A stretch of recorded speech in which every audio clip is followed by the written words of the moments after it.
Tenemos que saludar a nuestros amigos que están conectados esta noche, amigos del LUM.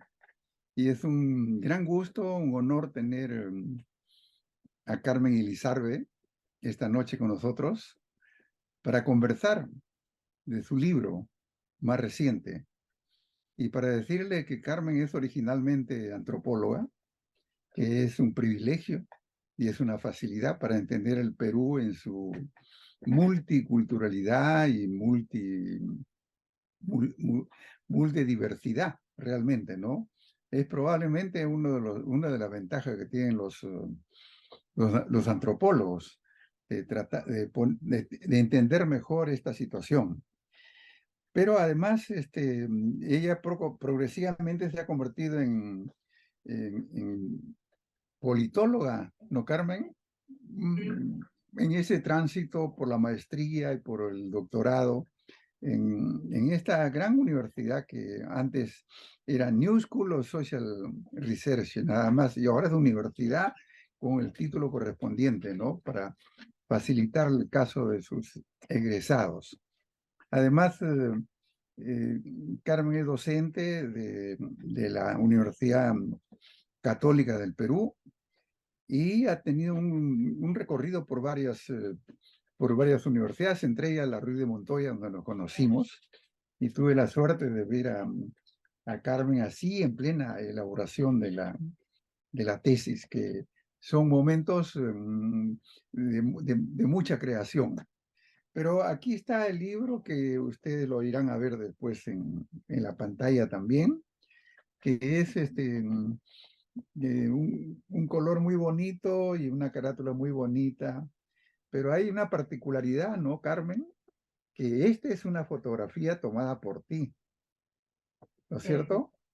Que tú, no sé si es en la Marcha de los Cuatro Suyos, ¿no es cierto?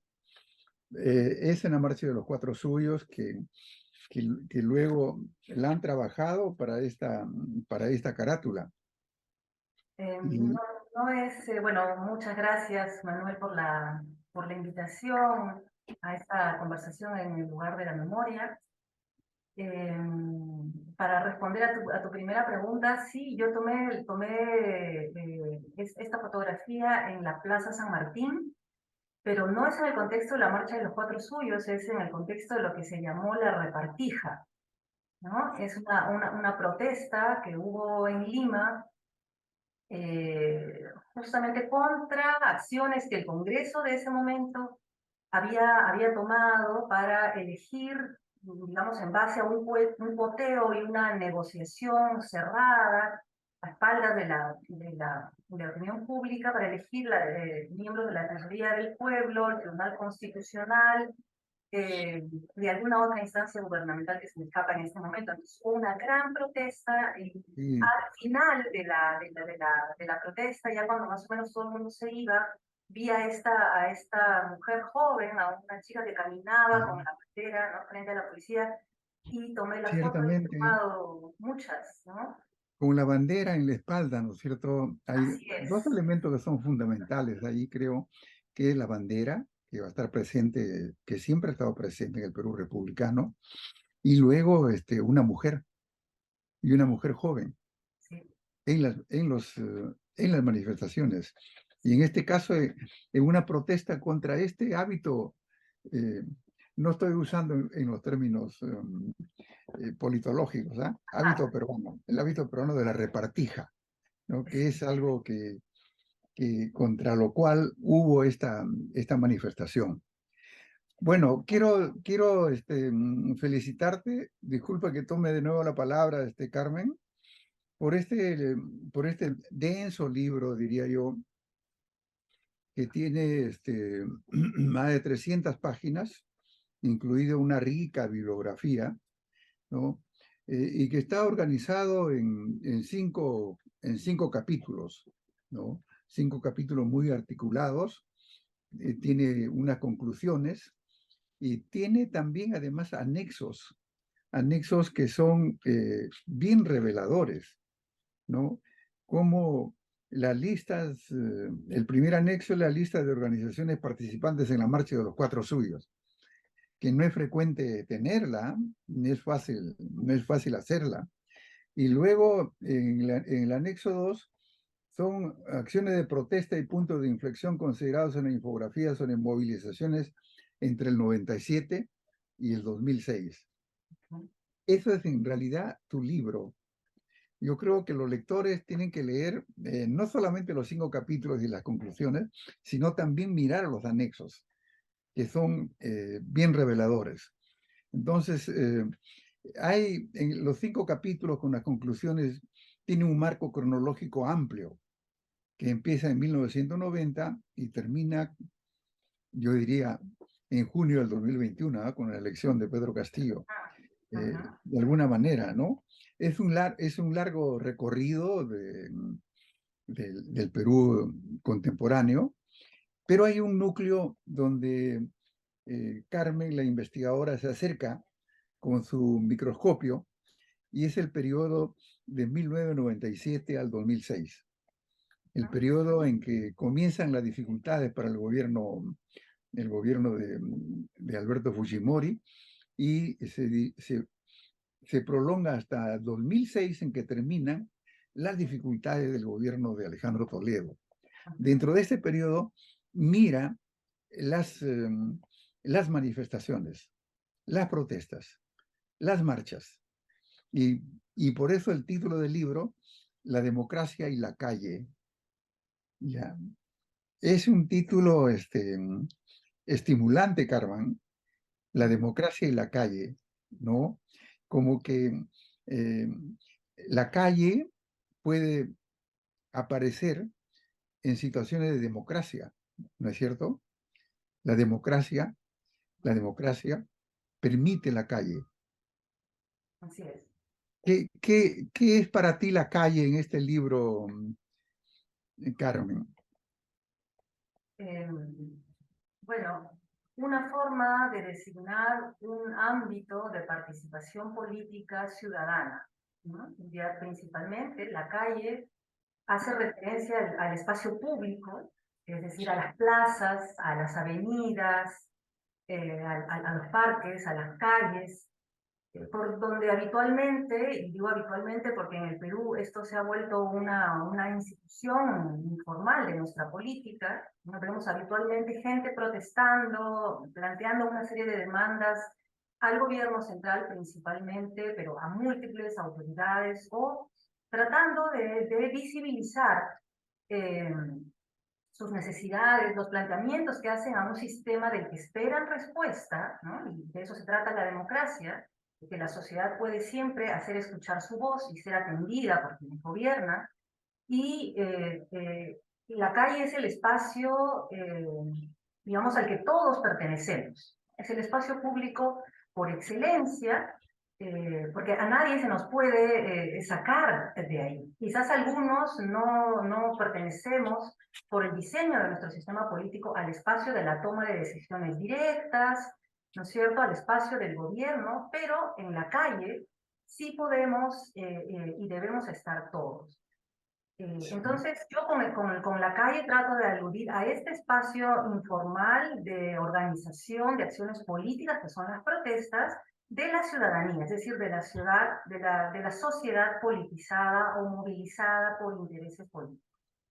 Ciertamente que es lo que ahora estamos diciendo. Voy a tratar así como los novelistas, que esto que estamos ahora abordando, lo abordemos al final. Ajá. Porque realmente el matrimonio entre la democracia y la calle debería ser un matrimonio pacífico, ¿no es cierto? La democracia, por su naturaleza, no permite la protesta. Y la democracia debería tener oídos para escuchar a los protestantes. Ajá. Pero en el caso del Perú es muy sui generis, ¿no? La protesta se ha convertido, como tú dices, en un espacio público y un vehículo importante de la contrahegemonía. Es decir, si hay gobiernos que simbolizan la hegemonía, el poder, lo constituido, a través de las elecciones, repentinamente aparecen los movimientos, las manifestaciones, las protestas, de repente aparece la calle y se convierte en un contrapeso de esa hegemonía. Ujú. Entonces, déjame decirte también, Carmen, que cada uno de los capítulos está precedido de una discusión teórica. Mm. Y eso me parece muy, muy pedagógico para los que no somos de ciencia política, ¿no? Yo he aprendido bastante y lamento que mis profesores de historia no eran tan amigos de la sociología ni de la ciencia política entonces, que no estaba muy desarrollada, Ujú. porque eh, hay muchos autores que son muy familiares a nosotros, a los historiadores de ciencia política. Cornelius Castoriadis, por ejemplo, Claves. Ajá. es bastante cercano. Eh, Taylor Claro. también, Mm. Ernesto Laclau, que los franceses dicen Ernesto Laclau, pero es Laclau, ¿no es cierto? Sí, bueno, Es- él se autodenominaba así, la Clau, ¿no? luego me llamó mucho la atención tu buena relación con Hannah Arendt en todo tu texto y en todos tus análisis y tus demostraciones.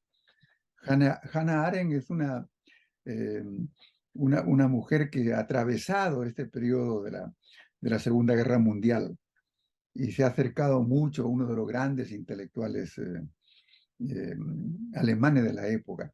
Bueno, entonces hay una suerte de presentación pedagógica, ¿no? Donde los lectores pueden ver los fundamentos teóricos de tus capítulos y todo referenciado en en la bibliografía. Entonces, voy a tratar de hacer como tú has hecho con un orden cronológico, porque tú has hecho un orden cronológico y ese me parece eh, muy bien, porque así razonamos los historiadores, ¿no? Ese orden cronológico del 90 a la actualidad eh, es un periodo donde hay la presencia de una constitución, la constitución de 1993. Así es. Y es la constitución que se inicia ese año, en 1993, después del inicio del gobierno de Alberto Fujimori, el 90. Sí. ¿Fue una sorpresa para ti el triunfo de Fujimori el 90, Carmen? La verdad, no mucho. Yo en esa época era estudiante originalmente yo quería estudiar sociología en la Católica, estaba haciendo todavía mis estudios generales, letras, y en un curso de introducción a la sociología que llevaba con Guillermo Rocha Brun, hice un trabajo de investigación con otros 12 compañeros de estudios sobre las elecciones que venían. Esas eran las elecciones de Fujimori, la primera vuelta, ¿no? De esas elecciones del año 1990. Y en las encuestas que nosotros hicimos en nuestros 3 distritos en los que vivíamos, un ejercicio de estudiantes muy sencillo, pero que tratamos de que estuviera bien organizado, supervisado por nuestro profesor, salió que ganaba Alberto Fujimori. Y empezamos nosotros a ver quién era este señor. Entonces, finalmente, la verdad, luego no me sorprendió tanto, porque nosotros habíamos registrado ese descontento con los partidos políticos que en el año 90 se hizo muy visible, ¿no? Digamos, para mucha gente, creo que para la gran mayoría Fujimori era un outsider, es decir, una persona desconocida, pero a la vez tenía esta característica que sectores importantes del país vienen buscando en varios procesos electorales. Eso se puede rastrear hasta el momento actual. Personas que son el símbolo de quienes son excluidos sistemáticamente o históricamente del ejercicio del poder en el Perú.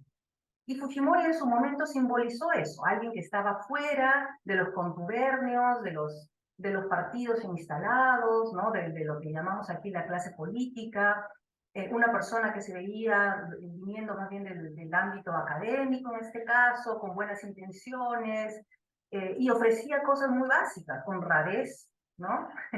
Honradez, Trabajo y tecnología tecnología. y trabajo. ¿no? Y Pero hay una cosa entonces, bien interesante que se desprende de la lectura de tu libro. Fujimori ganó no solamente porque era un outsider, ni porque era un rostro nuevo, un hombre muy sencillo, un universitario, había sido presidente de la Asamblea Universitaria, era relativamente conocido, sino porque todos los grupos progresistas lo apoyaron, sí, incluido el APRA. y la izquierda, así es. Digamos que la derecha, que estaba representada por el grupo del Fredemo, ¿no? Ujú, El Frente Popular, ujú. que realmente era la derecha, la iglesia, el padre Vargas Alzamora, que también jugó un papel, ¿no? Y en esta confrontación, esa derecha perdió como tal. Sí. Es un dato a tener en cuenta, digamos, que gran parte de la historia de estos 30 años, o estos 33 años, es una Ujú, suerte de enfrentamiento en la segunda vuelta ujú. de los grupos diversos contra una derecha muy consolidada y muy conservadora. Sí. Entonces, mi pregunta siguiente, para ir al primer capítulo, Carmen, ¿por qué fue necesario el 5 de, si él ganó con un buen porcentaje sobre Vargas Llosa, ¿por qué fue necesario el 5 de abril del 92? Mm. Es una pregunta compleja porque, digamos, se ha debatido muchos de si no era posible asegurar la gobernabilidad en esos años sin un golpe de Estado. Eso es lo que Fujimori planteó en su discurso del golpe de Estado, ¿no? Pero yo pienso, y es lo que sostengo en el libro, que había un ánimo de concentrar el poder de manera absoluta desde antes del golpe y desde antes de Ujú. los impases que Fujimori cita como la causal, ¿no? Él dice que el Congreso, en la práctica, era un Congreso obstruccionista que no le dejaba gobernar, eh, y que el país estaba en una emergencia que él describe como principalmente económica, además. Él habla de una clase política corrupta, más que citar el problema del conflicto armado interno, de la guerra, del terrorismo. Él se refiere a un problema de corrupción institucional, ¿no? De instituciones que se oponen al mandato popular que él tiene de conducir el país hacia el desarrollo e implementar grandes reformas que aseguren el desarrollo económico del país. Y, y Me- entonces da un golpe de Estado. Pero muchos analistas han hecho notar que ese Congreso le había aprobado una serie de medidas antiterroristas, también, ¿no? Una serie de acuerdos para cuestiones tributarias, es decir, no era un Congreso obstruccionista en los términos en los que hemos visto en los últimos años en el Perú. Y mientras tanto, si uno observa lo que fue el año 91, por ejemplo, antes del golpe, los cambios en los mandos militares, una serie de elementos que van prefigurando el momento del golpe, puede entender que ese parece haber sido un proyecto de más largo aliento, que se concreta, ¿no? En el 92 y que tiene el ánimo de reconcentrar el poder para hacer estos cambios estructurales que hemos visto en los últimos 30 años. Cambian la constitución, cambian el modelo productivo del país, hacen una reforma silenciosa del Estado, empieza la tecnocracia y empieza un régimen cultural neoliberal bien estudiado ya también por la antropología peruana a estas alturas, que van a cambiar, que van a marcar, digamos, un giro completo, ¿no? En el tiempo con el que el estudio del libro coincide. sí, hay toda una tecnología detrás del 5 de abril del 92, ¿no es cierto? No es solamente salir a la televisión y anunciar que se cierra el Congreso y las otras cosas que sucedieron, sino que había toda una construcción, un andamiaje previo que le permitió salir así. Luego la comunidad internacional lo reconoce y hay una exigencia de la OEA, ¿no? Restituir la democracia a través de un nuevo Congreso que había sido cerrado. Y se crea el Congreso para una nueva constitución también. Sí, Y verdaderamente la nueva constitución es la que ahora, es la que dura hasta ahora. Y realmente los orígenes de la nueva constitución del 93 no son tan democráticos como deberían ser. Pero hay algo en tu libro que lo miras desde las propuestas de Castoriadis, y desde las propuestas de Taylor, donde se crea un imaginario de la figura de, de Fujimori. Pero porque hay un elemento que tú indicas y lo indicas con mucha insistencia, y es que él dijo no shock, ¿no? Que él no iba a ser un shock económico, que es lo que de alguna manera Sí, técnicamente le había ganó. propuesto el otro grupo, y sin embargo resulta haciéndolo. Entonces aquí ya pones un primer elemento bien importante, ¿no? Que el político incumple una promesa muy importante como la que se decía, ¿no? Respetar la Constitución del 79 y bueno, entonces, ¿por qué se crea este imaginario eh, eh, popular de Fujimori? ¿Cómo lo explicas, Carmen? Para que Eh, nuestros escuchas y amigos lo entiendan mejor. ¿Te refieres al imaginario en contra de Fujimori o a favor? Porque Fujimori es un presidente que logró concitar también mucho apoyo popular, ¿no? Sí, Efectivamente, el imaginario a favor de él, ajá, ¿no?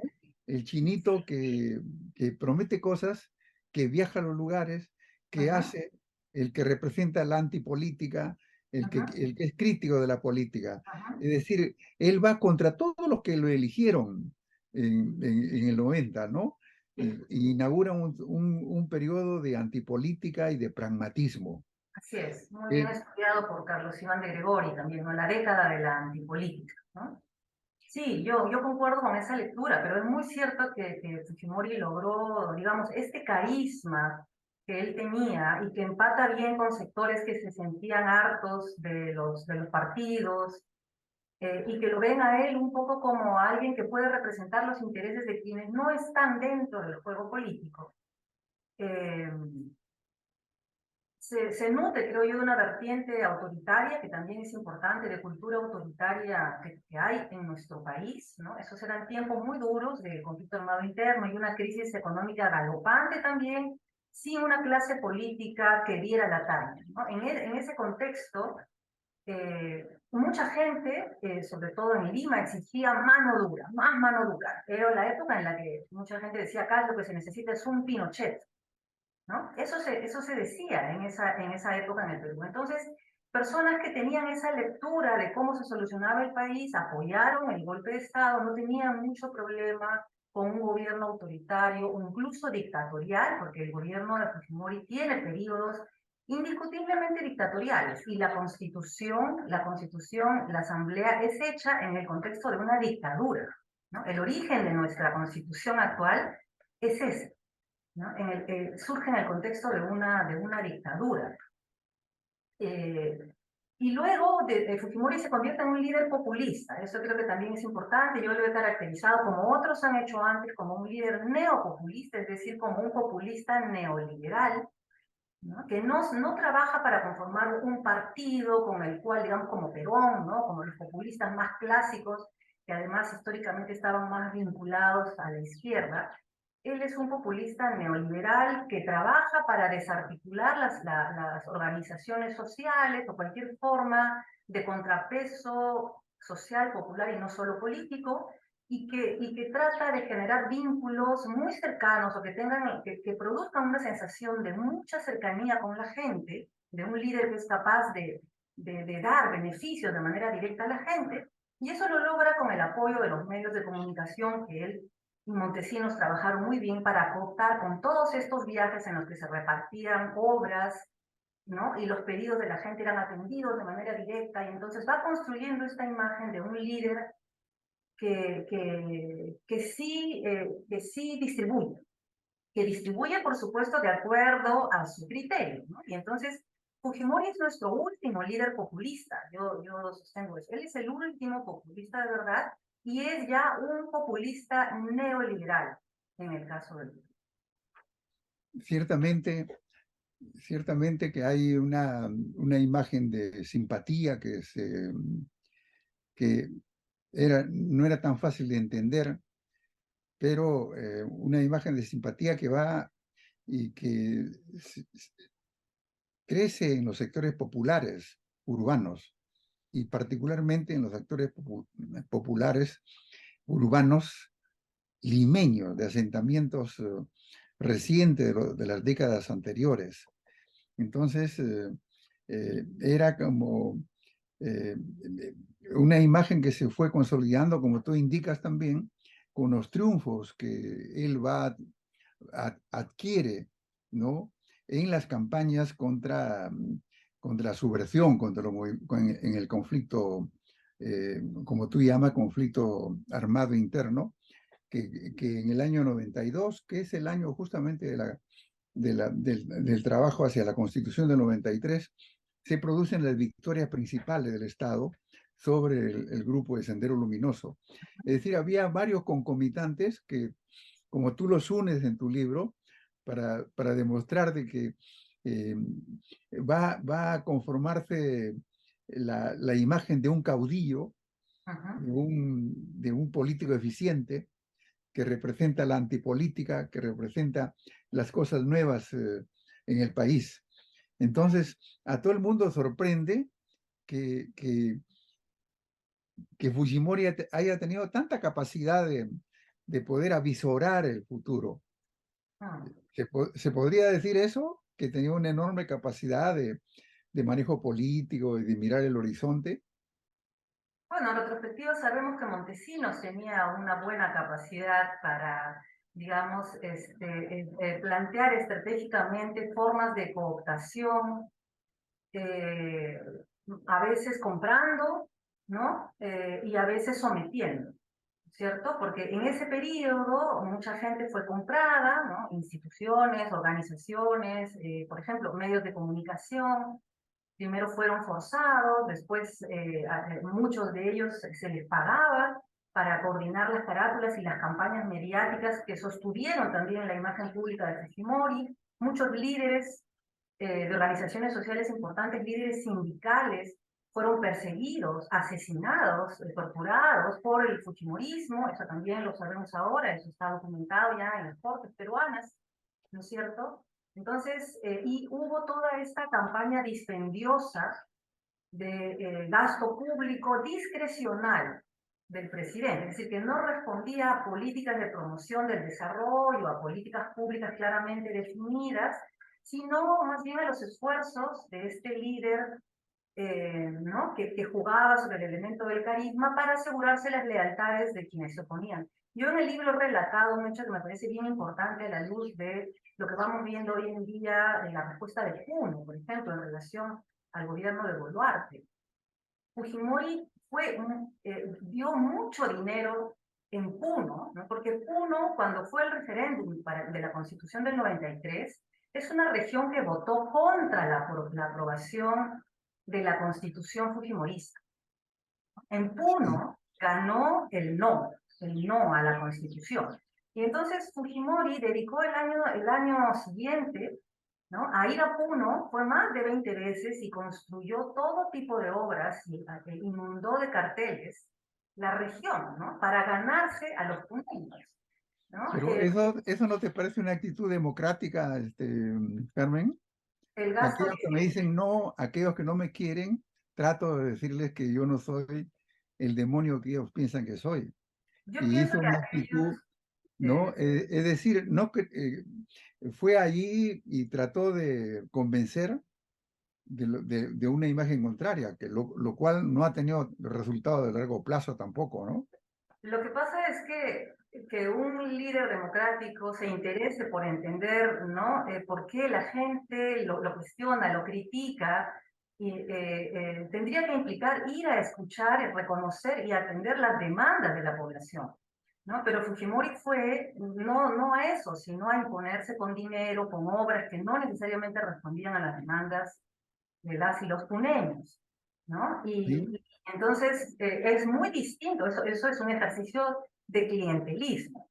No se supone que las autoridades políticas gobiernan haciendo uso de los recursos del Estado como si fueran su caja chica para incrementar lo que hoy llamaríamos sus likes, ¿no? cierto, No es eso cierto. el gobierno democrático, en realidad. Y creo que en Puno eso fue percibido con mucha claridad, porque la región no, digamos, no se dio frente a eso. Y en el año 2004, cuando ocurren los eventos de Hilare, que yo también he analizado en el libro, ese es un argumento Ciertamente, muy fuerte. Dice, ¿por qué ustedes no respetan la ley? Dice, porque nosotros no hemos hecho ciertamente. la ley y no la Sí. reconocemos, ¿no? Estoy guardándolo para otro momento, Carmen, lo de tu capítulo quinto, que me parece una culminación importante del libro, ¿no? Entonces, en este capítulo segundo del libro, donde en realidad se pone en marcha la Constitución del 93 y se pone en marcha una reforma económica. Si la anterior Constitución del 79 estaba inspirada demasiado en los cambios de los años 70, esta Constitución tenía otra inspiración, como tú dices. Era una Constitución neoliberal. Era una Constitución de apoyo al capital ¿Mm?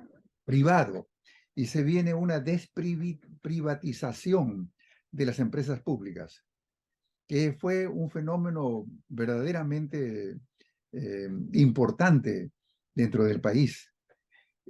Paralelamente a eso, el fomento de la actividad privada, el fomento de la actividad privada de las grandes, medianas y pequeñas empresas. Durante toda esta década aparece esta palabra de emprendedores, proemprendedores. Eh, Hasta en las clases de San Marcos en historia pedían curso de emprendedorismo.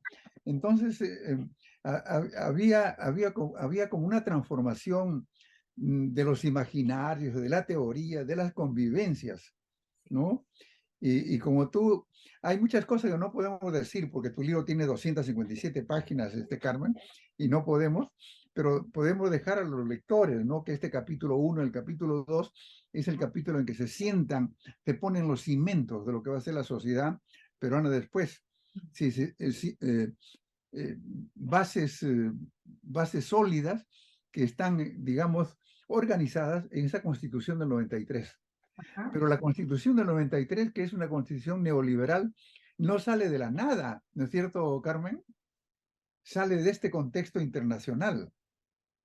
Correcto, así es. No es una transformación solamente del Perú, aunque es, creo, bien importante entender que, aunque hablamos del neoliberalismo como un modelo, las formas en las que se instaura en los distintos países del mundo, en los que es, digamos, la lógica política económica predominante, es distinta, ¿no? En cada país responde a las características de la sociedad. Y ahí yo estoy haciendo eco de la forma en la que Cornelius Castoriadis entiende el estudio de la política. La política siempre es socio-históricamente situada.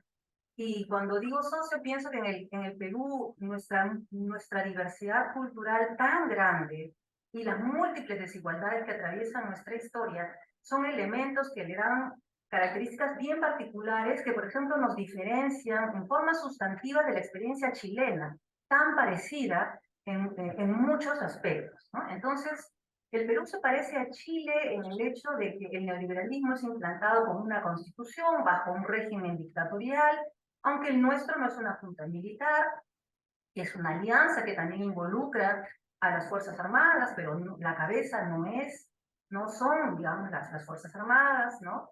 Es una autoridad originalmente elegida democráticamente.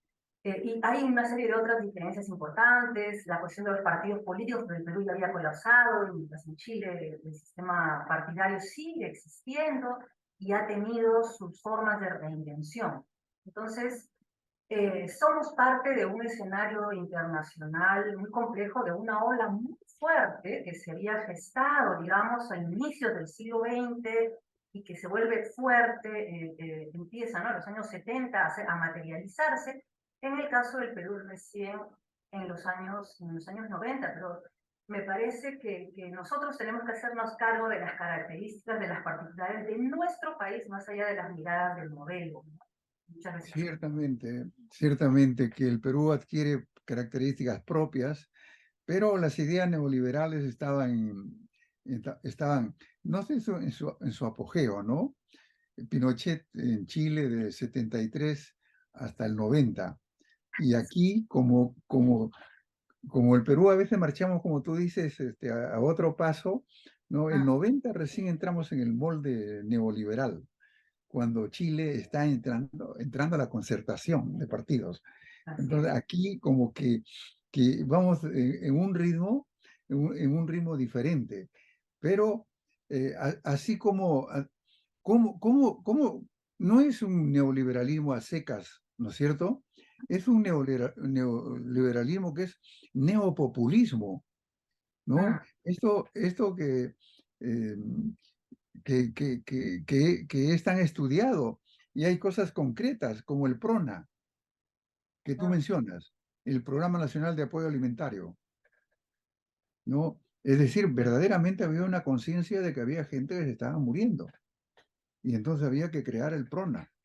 Pero no solamente el PRONA, sino que se creó, como tú indicas también en la página 84, FONCODES. ujú, Y FONCODES fue muy importante, que era Fondo de Compensación y Desarrollo Social, para apoyar con obras, muchas obras, ¿no? Hay lugares, hay lugares como alguna provincia de Ayacucho que, que fueron visitadas por Fujimori ujú. y donde se instalaron pequeñas unidades del PRONA, pequeñas unidades de FONCODES. Es decir, que el gobierno comienza a llegar por todas partes. Mm. Eh, eh, me estoy remitiendo a tu libro, Carmen, ¿ah? No, Oh, sí, y, sí, y sí. digo que el discurso era antipolítica, eficiencia, mucho trabajo y mucha llegada a los sectores alejados, ¿no? Y se produce la primera reelección, y la reelección de 1995, Sí. que es, digamos, algo muy propio, muy original, que los peruanos siempre nos preguntamos cómo explicar todo eso, ¿no? Mm, Cuando pensamos eso, en esas reelecciones, Belaúnde fue reelecto, pero después de 12 años, no sé. así Y es. Alan García fue reelecto después también de 15 años prácticamente, Ujú, ¿no? sí. Entonces, nuestra memoria va por ahí, ¿no? 15 años y olvidamos muchas cosas y algunos se comienzan a reelegir. Pero bueno, Mm, esta política como tú indicas, de formas de copamiento de los aparatos del Estado, de la prensa, eh, en este compromiso de todos por apostar por el neoliberalismo, ujú, por el empresariado, por el proemprendedorismo, por una economía privatizada, comienza a tener síntomas, mm. ¿no? Síntomas que tú los has estudiado en una canción que me llamó mucho la atención, ¿no? Que era los no sé quién y los no sé cuántos. Sí. Las torres. Las Torres. ¿De qué año es la canción? Es Las Torres de este grupo. Debe ser el 97. eh, Eh, no, no, la canción es del año 91. La canción es del año 91 y de hecho, del 91, 91. y de hecho es una canción que refleja muy bien el hartazgo con la clase política, ¿no? Porque van nombrando una serie de líderes que fueron importantes en ese momento, ¿no? Alan García, Agustín Mantilla, es decir, la memoria del gobierno de Alan García está todavía muy fuerte. Están hablando también de Arimael Guzmán, ¿no? Chirino Soto, y cuando hablan de Fujimori, ¿no? Hablan, y quizás a Fujimori, ¿no? Dicen un arquitecto, un novelista, un arzobispo, una virgen que llora, una virgen de verdad, y quizás a Fujimori. Fujimori es, en ese momento todavía, ¿no? La esperanza que ha sido elegida, eso es antes del golpe, ¿no? Entonces, a mí la canción me parece muy importante porque fue un hit, ¿no? Esa canción se escuchaba en la radio, se bailaba por todos lados, y es una canción que habla de la descomposición del país y de la profunda desconfianza, desprecio que hay por los líderes políticos. En un tiempo muy duro, ¿no? En el que la guerra es una realidad fuerte, la crisis económica es Sí, fuerte en el país. Entonces ahí están, digamos, ya pero, Es Ciertamente describe la etapa más letal de Sendero, ¿no? La canción del 85 al 90. Y de esta situación que nos habíamos acostumbrado, ¿no? Que las torres y las interrupciones de fluido eléctrico, uno no sabía cuándo iba a clase, si allí iba a haber clase o no iba a haber clase. eh, y los primeros signos contestatarios que tú has detectado y has relevado son en el mundo del arte y de las canciones, ujú. porque así como hay esto de los no sé quién, los no sé cuántos, las torres, hay también del grupo Sarita. La Sarita, así es, el año 99, ¿no? Antes de, digamos, ya cuando se empezaban los primeros cuestionamientos públicos, sobre todo de estudiantes, al gobierno de Fujimori y sindicatos, otras organizaciones, sale esta canción, ¿no? Digamos, y la otra que he estudiado, una que se llama Más Poder, y también he analizado China Hereje, ¿no? Que tiene una alusión ahí, digamos, un poco críptica. Sí, China Hereje ya es una canción que proviene del criollismo peruano, ¿no es cierto? Claro, Pero que es aquí está metafóricamente un sí. encaminada hacia una crítica política, ¿no? En una situación de buscar permiso, digamos, de tener un permiso, usar la metáfora. Pero los artistas comienzan a tener una presencia bien importante y la música, lo que se escuchaba, ¿no? Y también hay otras canciones que tuvieron mucho éxito, que eran la cumbia peruana de la época, que trataba de levantar otros aspectos más populares, ¿no? Y que mostraban otra Lima en crecimiento. Entonces, cuando en este capítulo segundo, tú terminas el capítulo anunciando que signos de crítica, de resistencia, que se resumen en esta canción China Hereje. Es Ujú. decir, no era lo que se prometió, ¿no es cierto? No era por lo que se votó, por lo que se votó la reelección. No era el paraíso que pensamos, Ujú. era otra cosa. Era otra cosa. Así es. La canción dice literalmente, ¿no? O sea, acusa de mentiroso, ¿no? Digamos el presidente. Dice, un superpresidente, qué lindo gabinete, ¿no? Esa estrofa cierra diciendo, quieren mi vida y la quieres comprar, ¿no? Mentira, mentira. Quieres mi vida y la quieres comprar, ¿no? Y dice ligadura de trompas, ligadura de bocas. Está Sí, denunciando un sí, régimen dictatorial y criminal, ¿no? La ligadura de sí. trompas, por supuesto, es una alusión directa al programa de esterilizaciones forzadas del Fujimorismo, un caso que Que ni siquiera son, la Comisión de la Verdad vio en su momento, en su informe final. que dejó muchísimas heridas, Carmen, el programa de esterilización forzada, porque muchas mujeres se sometieron a eso sin medir las consecuencias. Y son miles, miles de personas que pasaron por esa situación, ¿no? Que podían haber tenido uno, dos hijos, hasta tres o cuatro hijos, y pasaban por la esterilización forzada.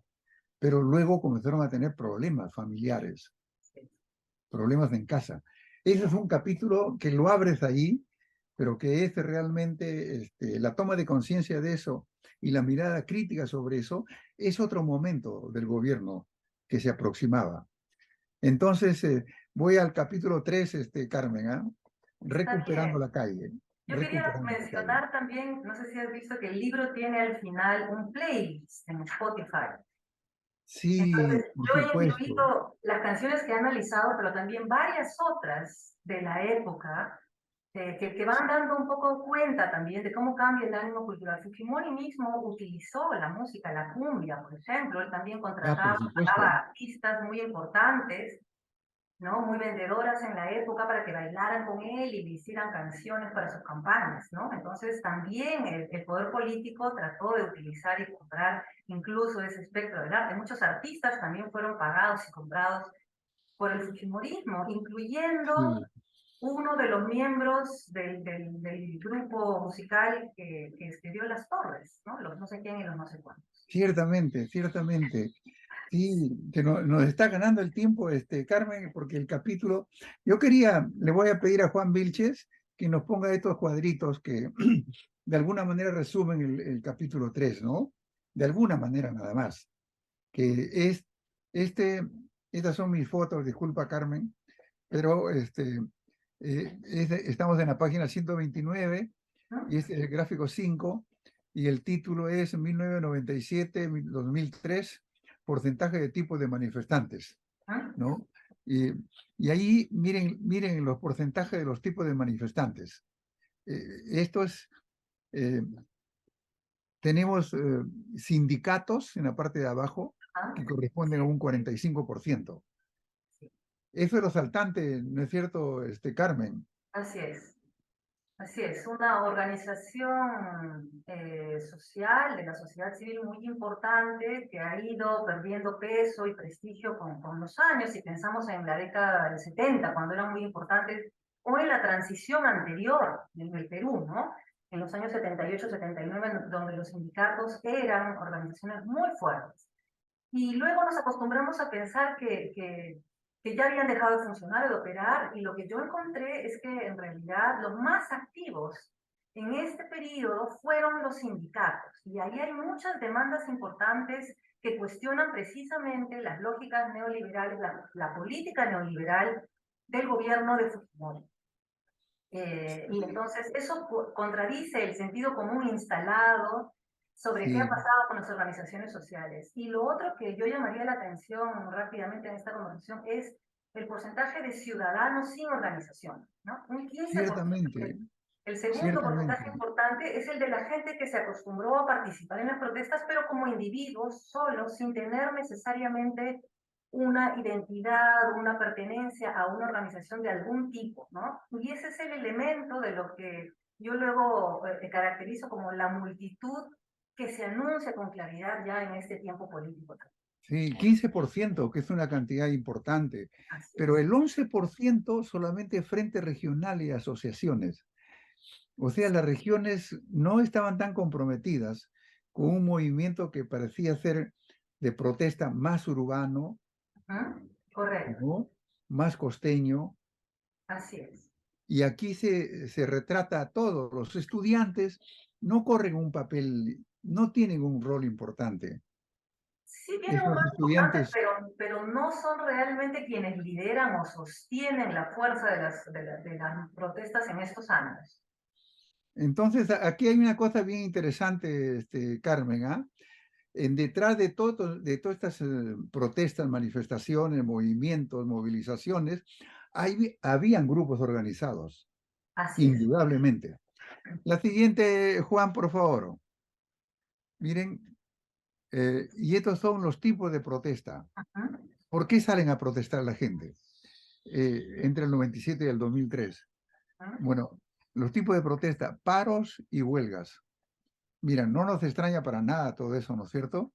claro. Y luego bloqueos. Ujú. Miren lo importante que son los bloqueos.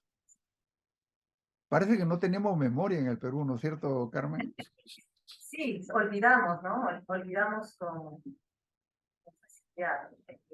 Pero la gran mayoría fueron manifestaciones y marchas en las calles. Sí, 50% realmente. 50% manifestaciones. Esos son los tipos de protesta. Y otros, demostraciones públicas eran pequeñas, Eran pero más las pequeñas y más demostraciones públicas, simbólicas. Ujú. pequeñas, como tú dices, eran bien importantes, bien persistentes, ¿ah? Sí, Lava la bandera, por ejemplo. así es, así es.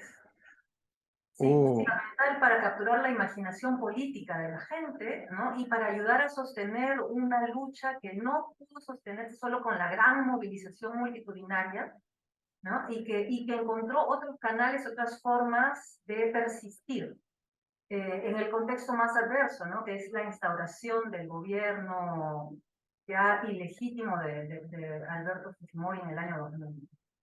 sí, va camino a la situación de pérdida de legitimidad, que hay que diferenciar mucho con legalidad, ¿no es Así cierto? es, así es. Porque ya no tenemos tiempo, Carmen, porque hay todo el tema de la ley de la interpretación auténtica, la Mm, ley de interpretación auténtica de la Constitución, ¿no? Lo eligieron el 90 con una constitución, el 95 con otra constitución, y la otra constitución permitía una reelección. Entonces, ya, esos son temas que la gente no se la creyó y había un enorme descontento.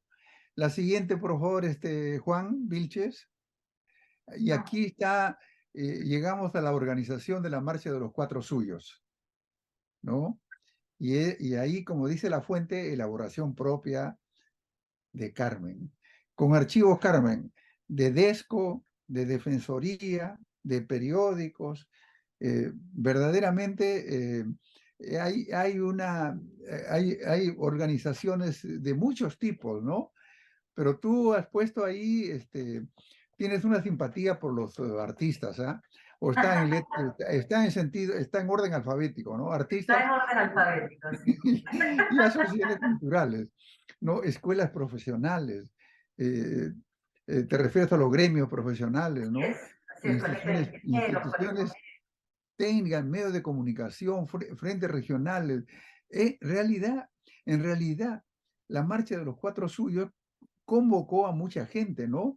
En el anexo 1 de tu libro, al final, por la página 260, está la lista completa, que es sorprendente.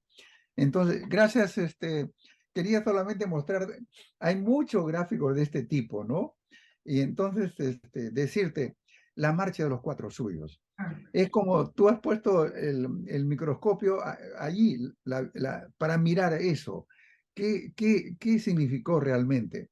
Y hay que decirlo, ahora es una oportunidad para recordarlo, porque la memoria es bien frágil, Carmen, ¿ah? Yo mismo, como historiador, la tengo frágil y tengo que estar renovándola en cada momento. La marcha de los cuatro suyos fue convocada para protestar por el triunfo turbio de las elecciones de Fujimori y por la asunción del poder. Y esta marcha se hizo 26, 27 y 28 de julio Sí, del 2000. así es, así es. Cuéntanos de eso. Se hizo hace, sí, bueno, van a ser ya 23 años. Es una de las cosas que me sorprendió a mí analizando, digamos, tratando de entender de dónde salió la Marcha de los Cuatro Suyos, porque sabemos que fue liderada por Alejandro Toledo, fue convocada por Alejandro Toledo y una alianza de organizaciones políticas que habían participado en las elecciones y denunciaban como un fraude las elecciones de ese año, ¿no es cierto? Había un conjunto de liderazgos políticos, de organizaciones sociales, hubo un financiamiento también de la Fundación Soros, canalizada a través de Toledo, entonces hubo, digamos, un aparato que organizaba, pero a la vez la concurrencia fue multitudinaria, fue nacional, la protesta tuvo réplicas en muchas ciudades del país en esos días, y creo que lo más importante era que la gran protesta contradecía un sentido común instalado en el país, de que había en general apatía, veníamos de la década de la antipolítica, a la gente no le interesaba, Fujimori se iba a quedar con mucha facilidad porque no había oposición política fuerte contra él.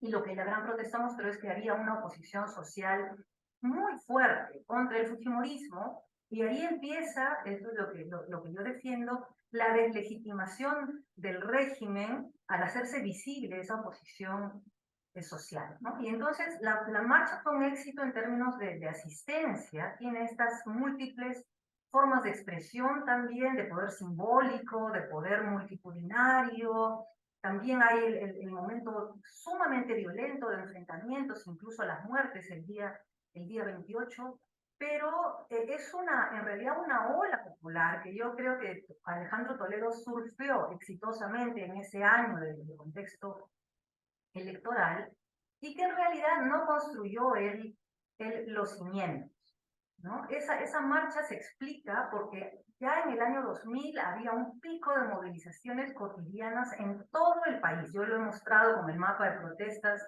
que construí para pensar ese año, ¿no? Y es un año en el que el país está movilizado por completo, todo el tiempo, y el punto culminante es ahí.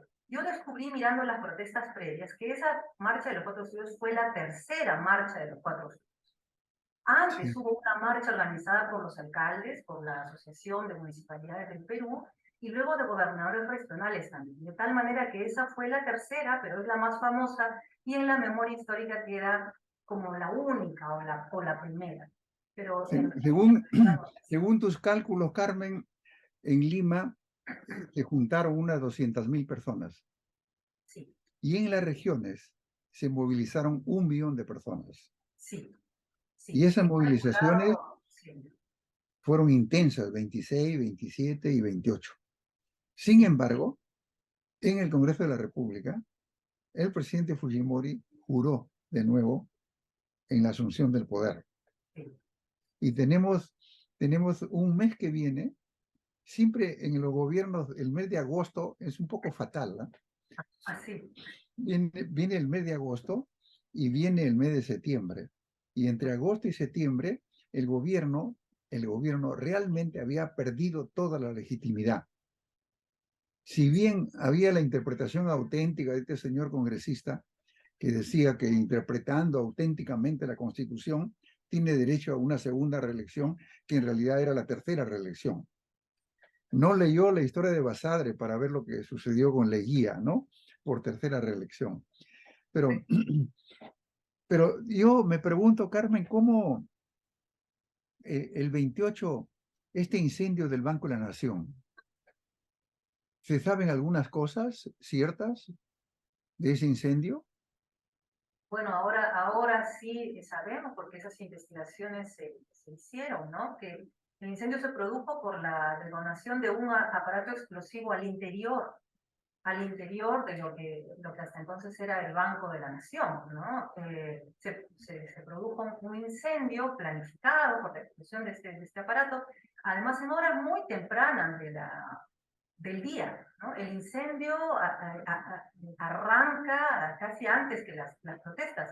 Y eso lo digo porque, además, que yo estuve ahí. Yo estuve en la protesta el 26, el 27 y el 28. El del 27 al Ya. 28 yo no fui a mi casa, me quedé en el centro de Lima y yo marchaba con uno de los primeros grupos que intentaban llegar hacia la avenida Bancay para ir al Congreso a protestar por la asunción de mando. Y yo Sí. vi que se incendiaba ese Banco de la Nación con un grupo ya realmente pequeño de gente que protestaba y una represión policial brutal. Era imposible que alguien hubiera Sí. traspasado ese cerco, ¿no? Murieron Era muy evidente vigilantes, para murieron cosas, fue un incendio personas. provocado en un edificio de grande magnitud para culpabilizar a la marcha, a la Bueno, multitud, Alejandro a los Toledo y manifestantes. todos los organizadores oficiales de la Sí, masa sí, fueron sí. denunciados penalmente por esas muertes, ¿no? Sí, yo creo que ahora es bueno recordar eso y bueno recordar este vacío del mes de agosto, ¿no? Este vacío del mes de agosto y parte de septiembre, que Aunque ahí no sé surge si, Lava la Bandera, ¿no? Ahí surge Lava la Bandera. bueno, surge el Lava la Bandera, que era constantemente una protesta permanente, ¿no? Por la pérdida de legitimidad. ¿Cómo podía tener legitimidad el gobierno si después de las cosas que estaban ocurriendo, ¿no? Y lo que después hemos sabido. Pero eh, yo lo que quería preguntarte, te voy a hacer una pregunta no complicada. Pero tú sostienes que la calle, los manifestantes, cuando toman las calles, mencionando a muchos teóricos, incluso mencionando a Aristóteles. ¿Ah? Aristóteles dice, confío más de la multitud que de tres sabios. Entonces, tú dices que la multitud se convierte en una multitud que ejerce la soberanía popular y le dice no al régimen. Pero se tuvo que esperar a agosto y se tuvo que esperar septiembre, hasta el 11 de septiembre, que sale Olivera y otro señor a presentar los primeros Vladivideos. Y con los Vladivideos todo se vino abajo. No te voy a decir, en tu libro está presentado todo como una suerte de concurrencia de factores, ¿no? Si no hubiera habido esta deslegitimación del gobierno, probablemente que estos eventos de corrupción que fueron el detonante final, no se hubieran repetido.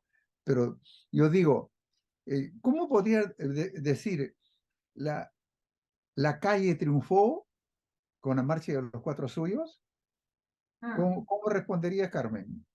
Bueno, como digo ahí, yo sí leo, ¿no? Esa movilización popular a nivel nacional sostenida durante todo el año 2020, ¿no? De gente que decidió no desmovilizarse, ¿no? Y de constituirse en una oposición permanente desde la sociedad del régimen, algo que más bien en el nivel político no se hacía, ¿no? La única oposición que tenía el régimen era la oposición social, que era insuficiente en ese momento eh, para tumbarse al régimen, sí, ¿no? Efectivamente Sí, no tenía en ese momento la fuerza que luego hemos visto desplegada, por ejemplo, en el año 2020, en la insurgencia popular contra Manuel Merino, ¿no? Que fue derrocado en ciertamente, 5 días.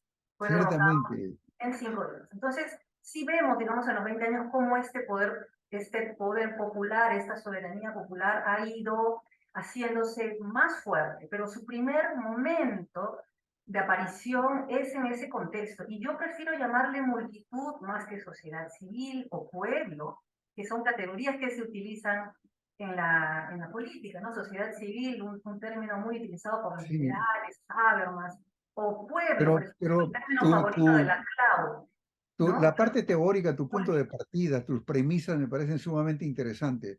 ¿Cuándo fallan los partidos? ¿Cuándo falla la institucionalidad democrática? Cuando los políticos incumplen, aparece la calle. Y la Así es. calle les dice, ustedes han incumplido. No es un sistema democrático.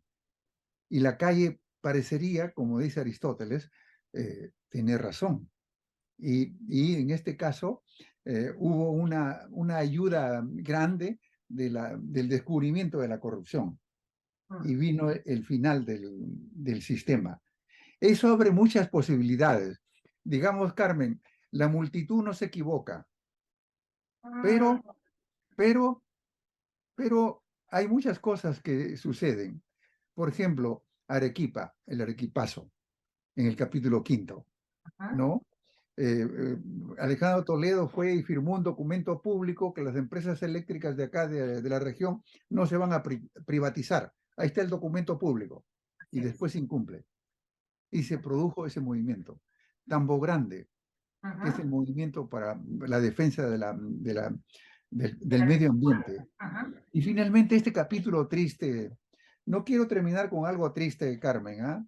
De Cirilo Robles, Robles, Cayo Milagro. Mamani, el alcalde de Ilave.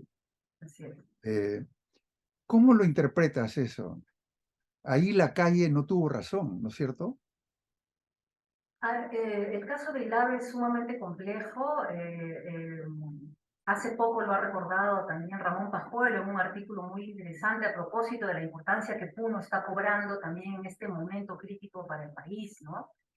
Eh, pero sí, ahí hay, digamos, varios elementos difíciles y sobre todo el predominio de la violencia por encima de la capacidad de actores en pugna, ¿no? de resolver los desacuerdos, las tensiones, pero también habla mucho de los problemas del centralismo, de lo que llamamos política nacional, generalmente ciega y sorda a las demandas regionales y locales, porque el conflicto en el AVE, digamos, las denuncias que venía recibiendo el alcalde por parte de gente asusada por quien perdió las elecciones. Ahí también hay un elemento, digamos, que ha sido típico en la forma de ejercer la democracia. Quienes perdían las elecciones intentaban revocar, hoy día diríamos vacar, ¿no es cierto?, a las autoridades que habían ganado en los procesos electorales. Y en Hilario ocurre algo así. El alcalde, digamos, en vez de hablar o de negociar o de abrir un espacio de interlocución con sus opositores, decidió no hacerles caso. Y la gente elevaba sus protestas al gobernador regional, a sus congresistas en Puno, al gobierno central, y no fueron atendidos. Y fueron cansándose, hartándose y se fueron convenciendo de que el alcalde era corrupto, que se oponía a sus intereses, y finalmente lo lincharon. Y es recién en ese momento cuando el país prestó atención. La propia Defensoría del Pueblo es a partir de ese hecho que inicia su medición de las protestas, ¿no? Entonces, es un desborde de furia popular en circunstancias que son más complejas de lo que yo he dicho, y ahí recomiendo el trabajo de Ramón Pascuelo, el antropólogo Ramón Pascuelo sobre el caso, ¿no? Pero que nos muestra muchas lecciones que claramente no hemos aprendido también hasta ahora, sobre Sí, estos múltiples aspectos de juego político, de demandas, de tensiones, de injusticias y desajustes que es la política de nuestro país, sí. ¿no? Curiosamente, tú pones en el capítulo 5 los tres casos donde hay un desacuerdo. Y el desacuerdo, haces unas citas teóricas muy hermosas sobre el desacuerdo. ¿Qué es el desacuerdo? Y pones una cita de los, eh, no recuerdo el autor, pero Rancière, un francés, ¿no? Rancière, sí. Sí, que muestra de que son lecturas diferentes de la misma cosa. No, no es que uno diga este es blanco y el otro piense que es negro, sino que yo digo es blanco y el otro dice es blanco, pero es mi lectura diferente.